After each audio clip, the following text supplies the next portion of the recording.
You were never placed upon this earth to mimic someone else's rhythm. You were not born to be a replica, a quiet echo of another's song.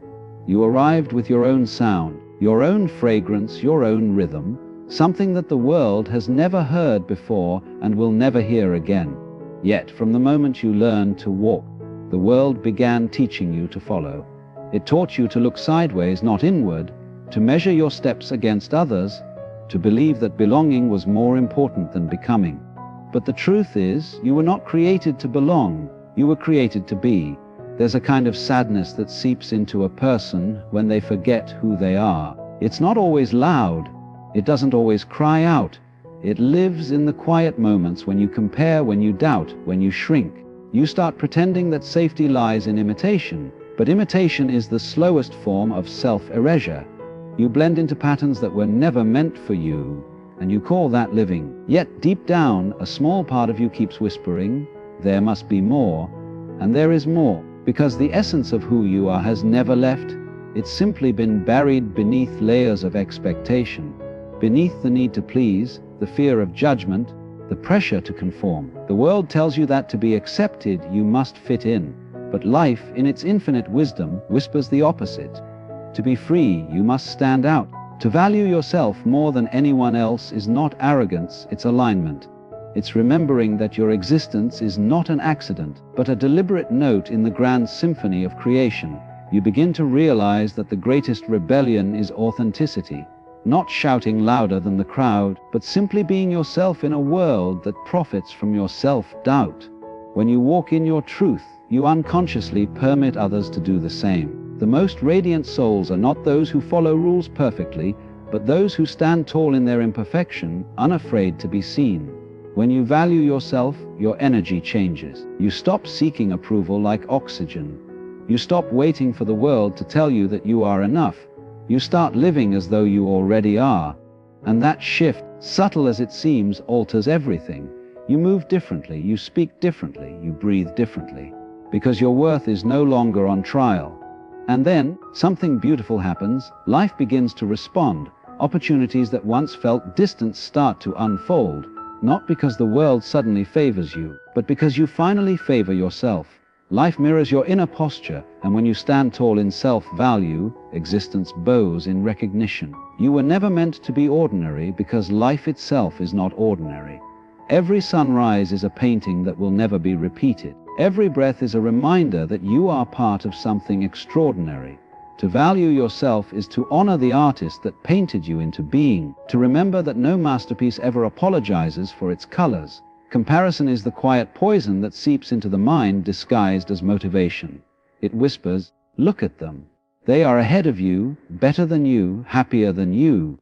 And before you know it, your own life begins to blur. You stop seeing what you have and start seeing only what you lack.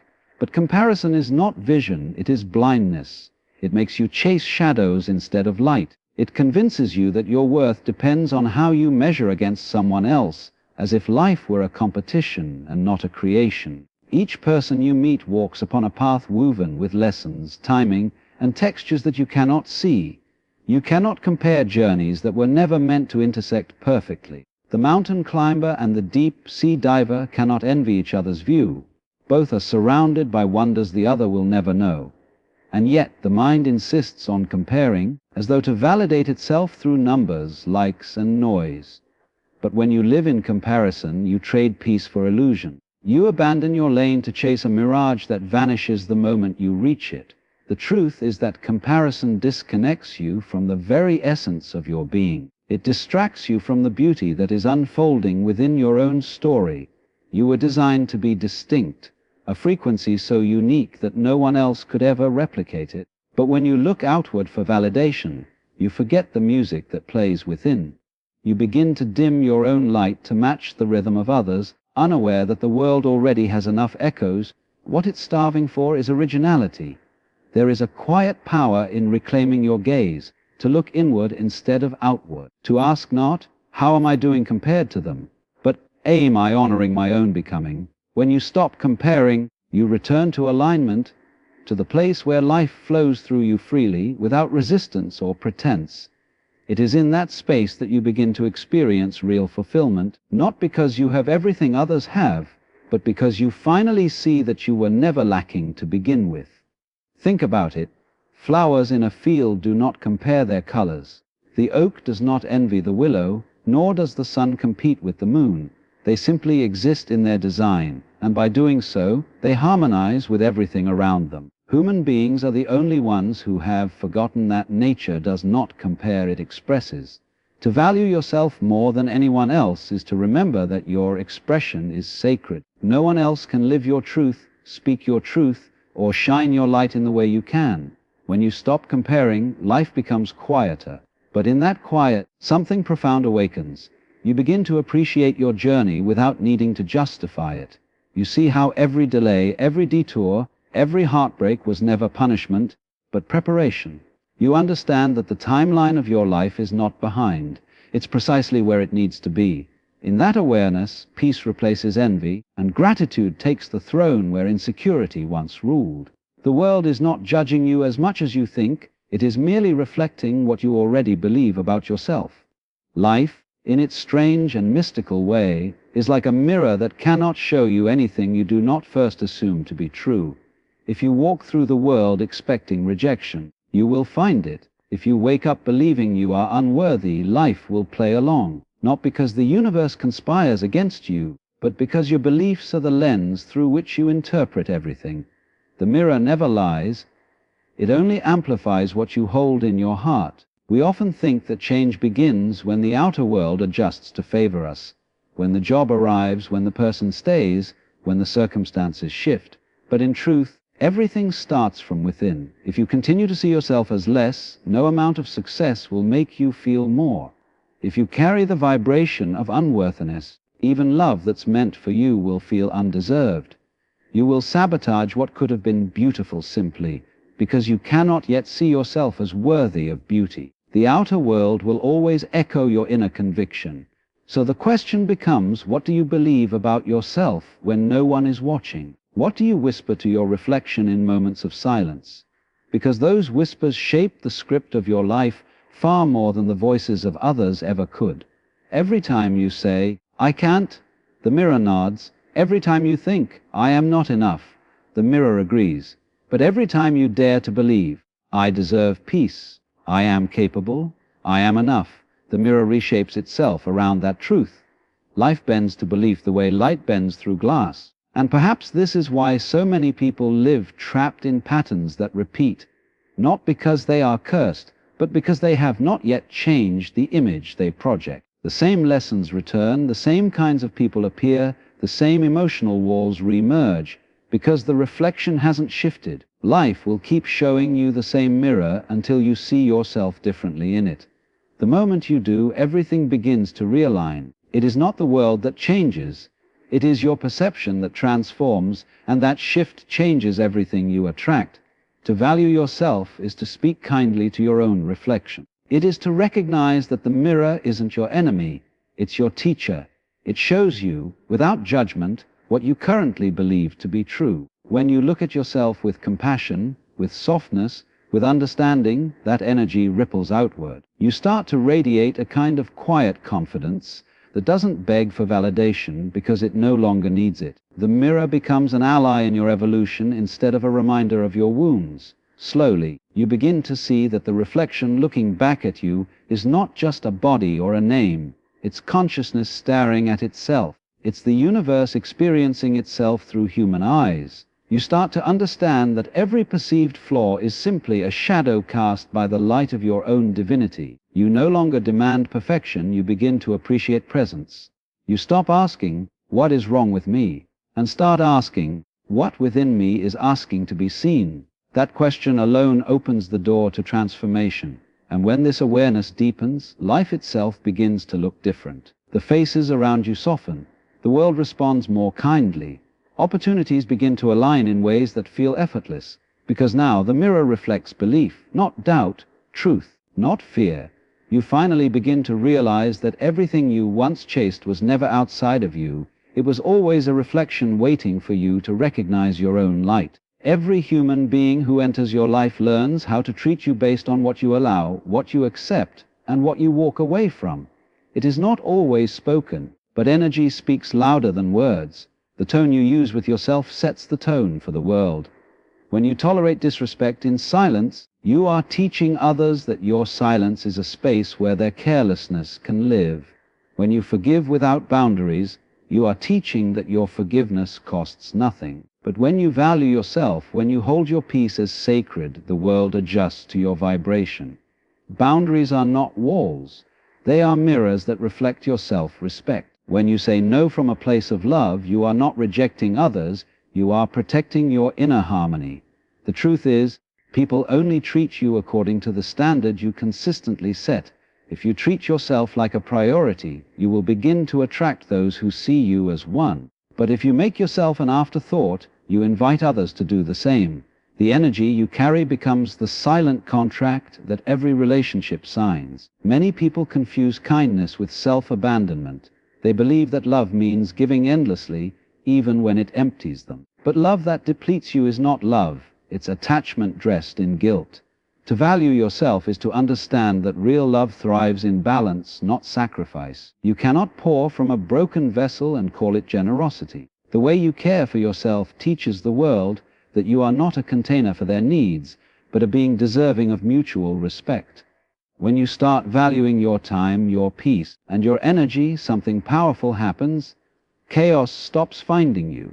The wrong people stop feeling comfortable around you. The same patterns that used to repeat begin to dissolve. It's not because life suddenly becomes perfect, it's because your energy no longer vibrates at the level of your past pain. The people who remain in your orbit are those who recognize your worth without you having to explain it.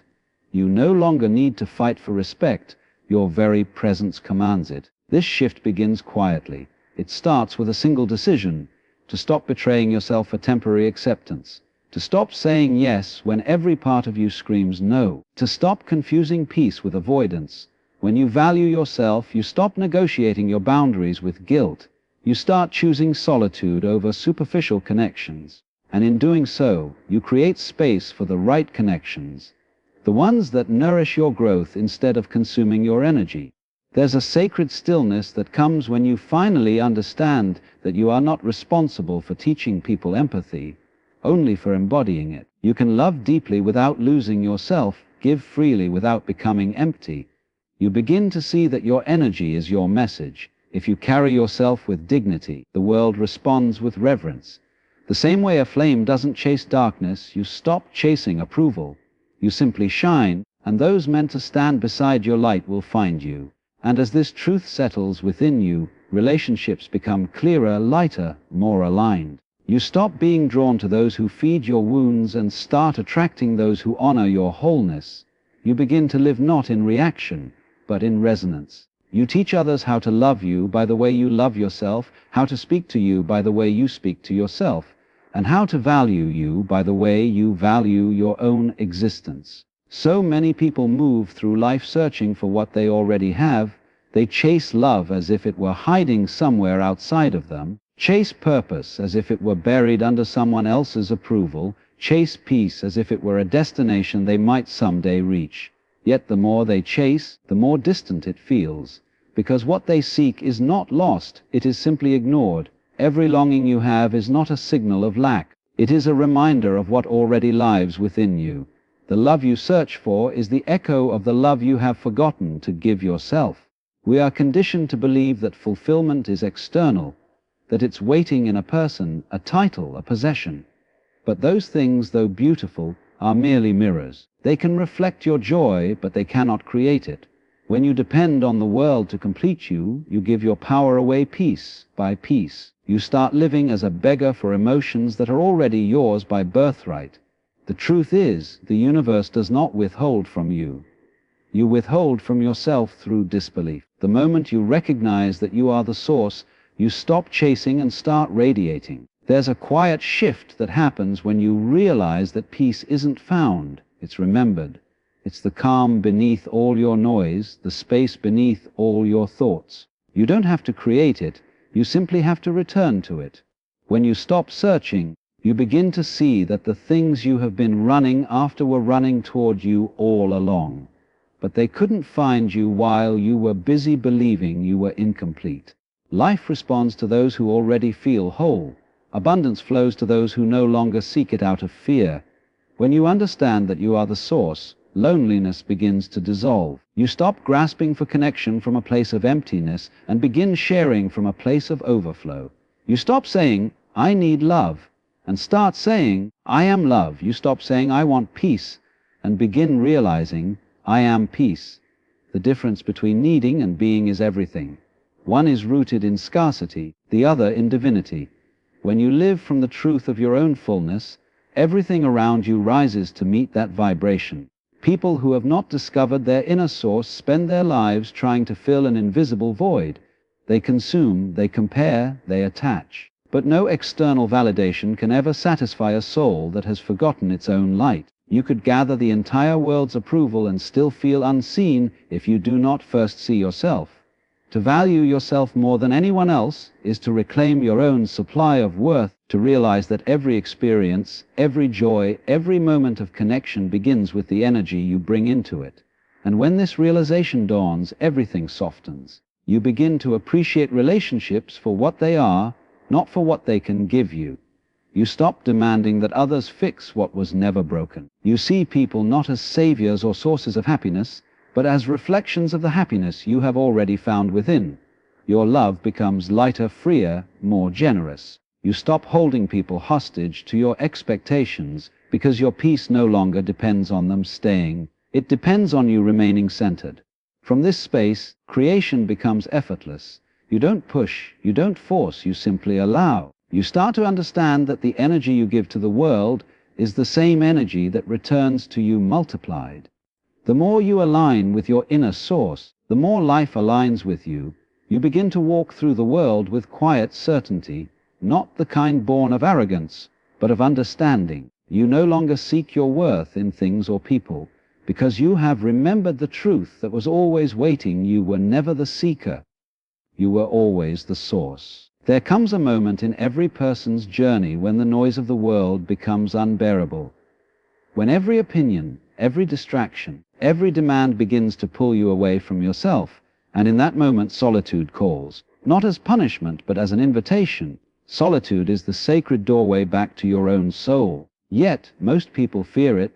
They fill their silence with sound, their stillness with motion, their emptiness with anything that numbs them from meeting themselves. But solitude is not emptiness, it is space. Space to remember what you truly are beneath the masks you wear to survive. To sit in solitude is to sit face to face with your truth, the parts of you that ache to be seen, the parts you have ignored in your chase for belonging. It's an uncomfortable encounter at first because silence strips away illusions. There are no roles to play, no applause to earn, no one to impress.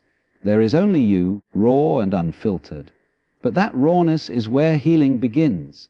The more you learn to be with yourself without needing distraction, the more you discover the depth of your own company. And soon solitude transforms from a shadow you avoid into a sanctuary you return to. We have been taught that being alone is a sign of lacking something, that solitude means isolation, and isolation means emptiness. But it is often the opposite. The loneliest people are not those who walk alone, they are those who have never truly met themselves. To value yourself is to understand that solitude is not withdrawal, it is restoration. It is where you return to balance, where you tune back into the frequency of your own energy. The mind quiets, the spirit steadies, and suddenly, the world's chaos loses its grip on your peace. In solitude, you begin to realize how often you have lived for an audience that doesn't exist. You notice how much of your life has been a performance, a series of gestures meant to please, to prove, to persuade. But when you sit alone long enough, you start to remember who you were before the world told you who to be. The masks slip, the pretending fades, and in the silence your soul whispers, "You were always enough." That whisper is not a new truth. It's an ancient one, rediscovered in the quiet. There is a certain strength that only solitude can build. It is the strength of self-trust, the knowing that you can rely on your own spirit for peace, for clarity, for grounding. When you can sit in silence and feel content, you become untouchable by the noise of approval or rejection. You no longer chase the company out of fear, you choose connection from abundance. You stop needing people to fill your emptiness because you no longer carry emptiness. You carry presence. That kind of strength cannot be faked. It radiates effortlessly. As your relationship with solitude deepens, you begin to notice how your energy shifts when you return to the world. You speak slower, listen deeper, and act with intention. You no longer rush to respond or prove.